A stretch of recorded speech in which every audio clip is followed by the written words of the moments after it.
And I remember one of the nurses telling me to squeeze her hand.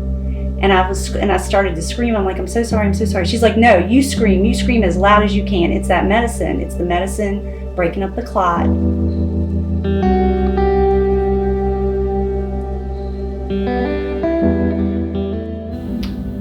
It's a middle cerebral artery is where the clot was, which usually affects speech and some motor movement, and it was affecting my left side of my body.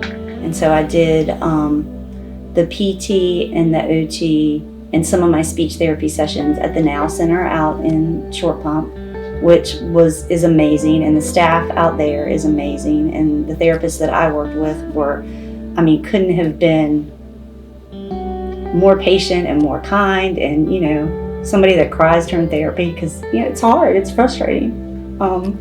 You're stretching the Play-Doh, you're picking up fine motor things and picking up coins and putting them in boxes, and I was like, you know what, I could probably finger paint or something.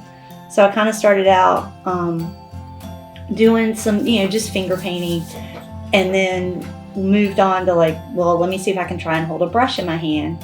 And so it was, just kind of playing around with it.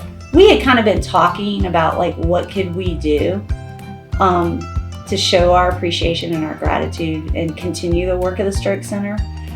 And so I started making these little heart paintings, and I was giving them as gifts. And another friend of ours that I gave one to, she's like, you need to sell these. She's like, these are so cute. People will buy these, I promise you. Sell them, give them. So I was like, all right, we're gonna do this. I'm gonna do the little squiggle paintings. I'm gonna do the hearts. We'll put them on my Instagram. If people buy them, great. If they don't, so what? And people bought them. And so in the spring, in May, for National Stroke Month, I said, that's when we're gonna do it. We're gonna do it in May, and if they buy them, they buy them. And ended up raising $1,554. So made that donation. And so did a bunch of ornaments and hosted those, and they're gone. They're all sold out.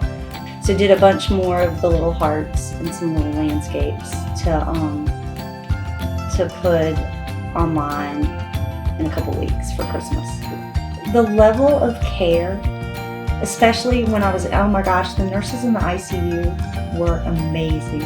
I mean, just to be there for so long, and you get to know them, and they know your kids, and just, they're like, okay, I'm going to be back tomorrow, and to develop that rapport, I feel like I owe it to them.